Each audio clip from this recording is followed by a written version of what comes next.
No, Pika. I don't care what you read on the cover. This is not the final chapter. We got plenty more of these to do. Like, I mean, hi, hey, how are you? Good to see you. It's time once again for the 31 days of Halloween. We are watching a horror movie every day through the month of October. That's right, and it's our second annual. We did it last year too. This year we are starting off with my Shout Factory, aka my Scream Factory, boxed set, the Friday the 13th, the deluxe edition collection. Behold, all that magnificent physical media, all on Blu ray, all with the appropriate Shout Factory extras and goodies. We are doing today's movie is on this, the fourth day of Halloween. We're doing Friday the 13th, the final chapter, aka part 4. And it's really misleading because this is not, you guessed it, this is not the final chapter. No, it's not. This is, well, what's this? It's Halloween. So we call this a fuck it bucket. You fill it up full of candy and you say fuck it. You eat it. You just dive in, man. It looks to be a bucket of the fuck it type variety. Indeed. Yeah. Dig in. I got M&Ms. I got peanut M&Ms. Got Milky Way. I got Snickers. And my favorite, I got Twix. They all say left. Oh, no. I got it right. See, good. Finally. I thought they would just purposely didn't put any right-wing Twix in anymore. Just like it all has to be lefty or else you're bad. And I didn't want any bad candy. Yes. Let's turn on some of those extras. Let's see what we got here. Lost Tales, slashed scenes with audio commentary, the lost ending, the theatrical trailer. There we go. So, Friday the 13th, part 4, the final chapter. Tom Savini comes back to work on the fourth film here. He's a master of special effects and horror. Everyone thought this was going to be the last Friday the 13th movie. So Savini came back as, because he returned because he wanted to help kill off Jason, whom he helped create. I'm reading this from, you guessed it, the wiki. That's right. This is funny. Let's see. I'm trying to find this here. The critical response. Roger Ebert said that this movie was, quote, an immoral and reprehensible piece of trash. Pretty much. And out of the four Friday the 13th movies we've seen so far, this has got to be the worst. And they only get worse from here. Some of them are downright likable, how bad they are. But this is it for they don't get any better. This is just a paint by numbers slasher movie. It's 91 minutes long. It was released on April 13th, 1984. I was 11 years old, and I think maybe suckered or conned one of my aunties into taking me. And it might have been my Aunt Linda. And sorry, Auntie Lenny. I still feel bad for doing that. But I wanted to see the movie. And so I did see this one at the show. I did. It had a budget of $2.2 million, and it made $33 million at the box office. So it was what it was, wasn't it? 91-minute running time, and to be sure, the cast is actually a little surprising. There are a couple of 80s. This is packed with 80s power in a way for a crappy sequel Friday the 13th movie. We've got Crispin Glover. You might know him as George McFly from the original Back to the Future. He was also in the Charlie's Angels movies as that weird assassin guy, who liked to smell, Helen's hair. Is that her name? I forget. It was Drew Barrymore's character. I think he fell in love with. There's a kid named Peter Barton, and he was actually on this. There's a TV show called The Powers of Matthew Starr with Louis Gossett Jr., and he was the lead on that. And was in a couple of other big '80s TV shows. One of my favorite actresses of the '80s, Judy Aronson. Oh, she's so cute, and we get to see her topless, and her bum bum too. She's got cute cheeks. Did I say that? Am I being objectifying? You might. Judy Aronson was also in American Ninja 1, and she was Hilly in Weird Science. She was the dark-haired one with the dark eyes. Oh, she was so cute. And and Corey Feldman of the Coreys. Corey Haim, Corey Feldman of the Goonies, Corey Feldman of the Lost Boys, Corey Feldman of reality TV houses. You must know this guy. So this thing is a little stacked with 80s young talent. But was it a good movie? No, not really. It's got a twist ending where the girl who survives, she saves her brother. Usually there's only like one girl, and this is I guess a cinema term in the genre of horror. It's called the final girl. And I'm going to read this. Of course, you know it from the wiki. The final girl is a trope in horror films. What's a trope? A trope is a universally identified image imbued with several layers of contextual meaning, creating a new visual metaphor. A trope, or it's kind of like it could be also, more loosely defined as a cliche. It's used over and over again, kind of a standard, a go-to. But okay, the final girl is a trope in horror films, particularly slasher films. It refers to the last girl or woman alive to confront the killer. Ostensibly, the one left to tell the story. The final girl has been observed in many films, including the original 1974, the Texas Chainsaw Massacre, 1978 John Carpenter's Halloween, specifically Laurie Strode, played by Jamie Lee Curtis, the 1979 Alien by Ripley Scott, Lieutenant Ripley, played by Sigourney Weaver, and the Friday the 13th movies that all preceded this. 1, 2, and 3. A Nightmare on Elm Street, Scream, and Train to Busan, which I've never seen. Train to Busan is a 2016 South Korean horror film. I guess it's a zombie film on a high-speed bullet train. People say it's really good, but also, I don't know. There's like really horrific imagery in it too. I don't know. Well, would I go see that? I don't know. Hey, look, it's Tom Savini. You might remember him from Dusk Till Dawn and his codpiece revolver.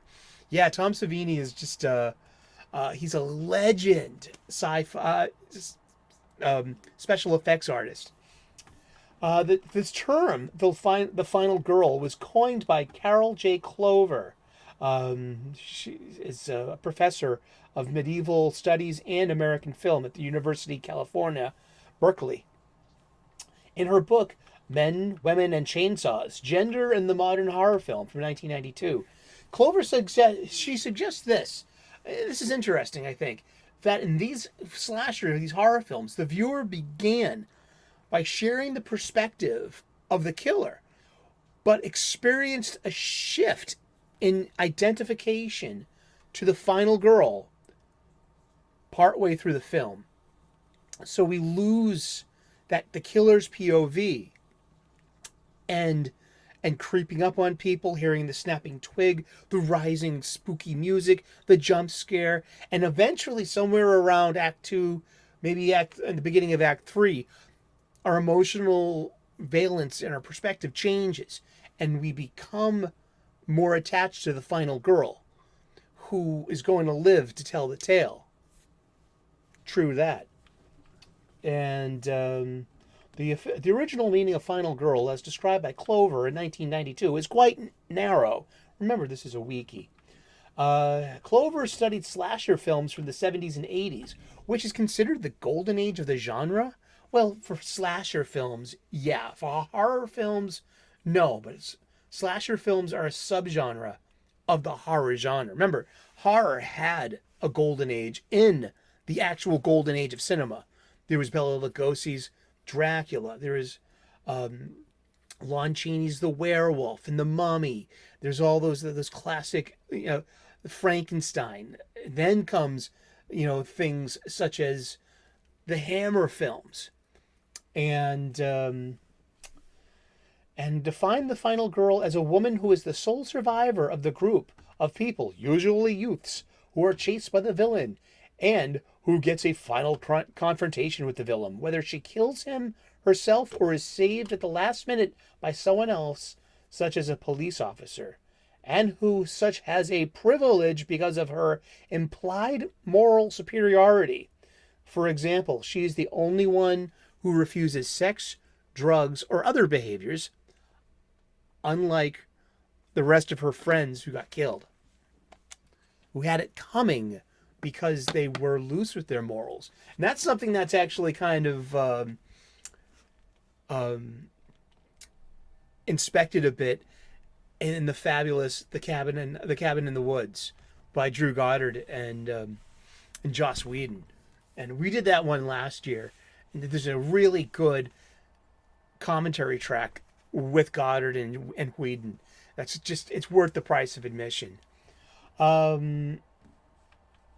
Let's see. The trope concept, yeah.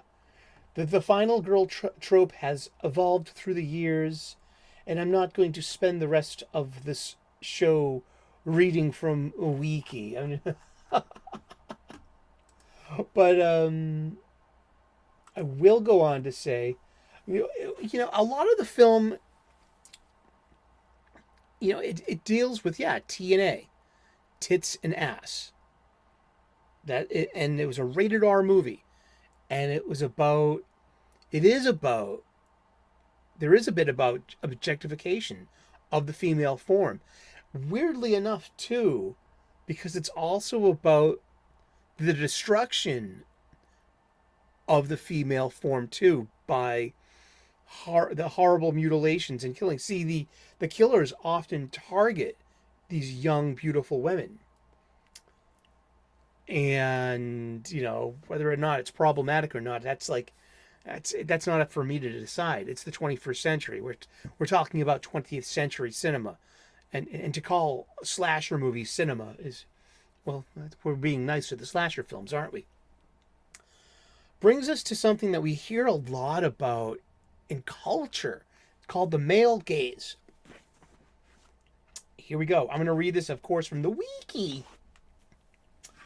And we're going to talk about this again tomorrow, too, the male gaze, because we're going to take a break from Friday the 13th real quick and inspect the 1974 original The Texas Chainsaw Massacre by Tobe Hooper. And, whoa, that one's heavy. It's a heavy-duty movie. Really is. In feminist theory, the male gaze is the act of depicting women and the world in the visual arts and in literature from a masculine, heterosexual perspective that presents and represents women as sexual objects for the pleasure of the heterosexual male viewer. In the visual and aesthetic presentation of the narrative cinema, the male gaze has three perspectives. 1, that of the man behind the camera. 2, that of the male characters within the film's cinematic representations. And 3, that of the spectator gazing at the image. And that's very spiritual too. Everything being, the stage, the actors, and the backdrop. and the audience all at once. Namaste. The concept of the gaze, or le regard, was first used by the English art critic John Berger in Ways of Seeing in 1972. Um, Ways of Seeing was a 1972 television series of 30-minute films.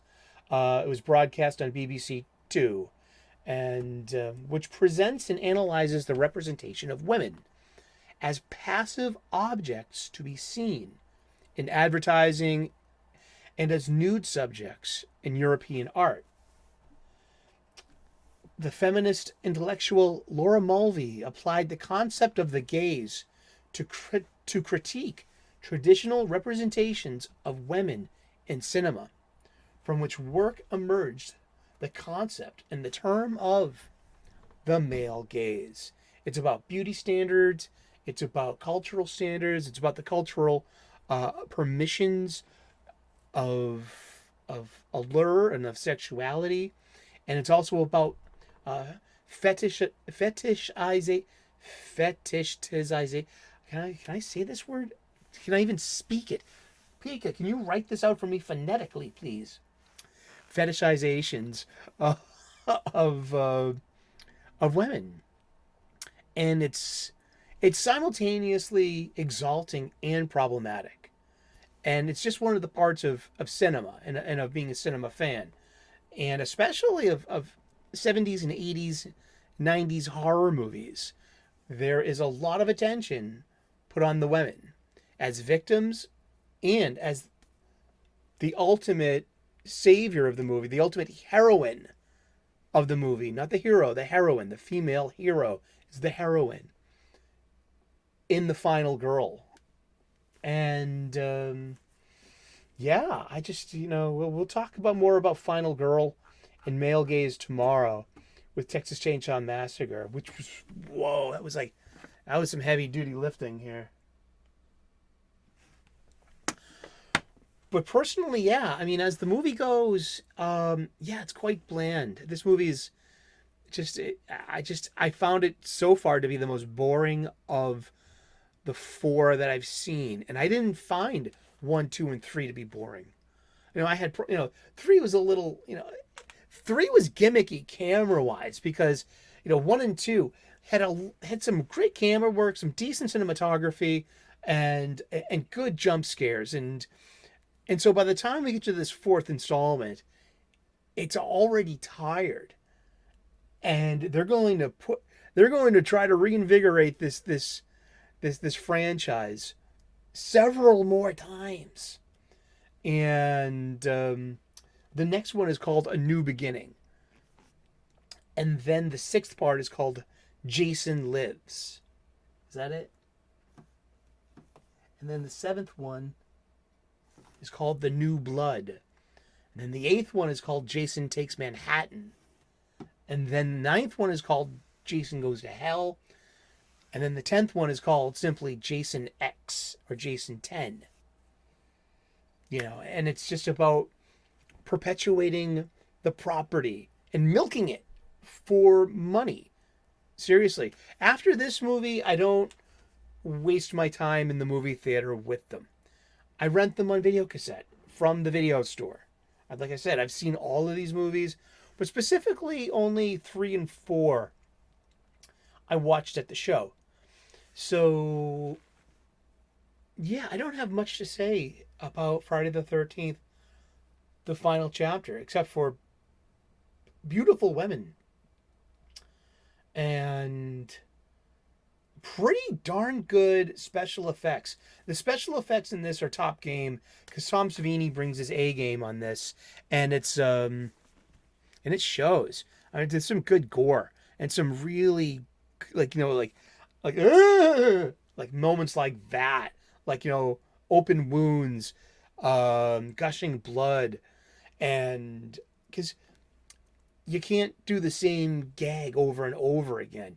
You have to come up with new ways to kill young people from this demon maniac, undead, quasi-zombie, revenge spirit thing.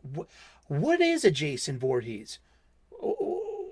what is he? I don't think we ever really truly find out. Or are we meant to? Maybe we will along the movies. Maybe I'll remember something, or we'll read something. Maybe we'll read it from a wiki. Because you know how that's how we roll here. Fuck it. Grab your fucking bucket and say, fuck it. That's right. Here, I got some M&Ms here. I'm gonna eat these M&Ms because it's the end of the show. Thank you so very much for tuning in today. Hey, look, green M&Ms. I get 2 home runs. Awesome. Thank you so much for tuning in. We've been talking about the 31 Days of Halloween. We are watching a horror movie every day in the month of October.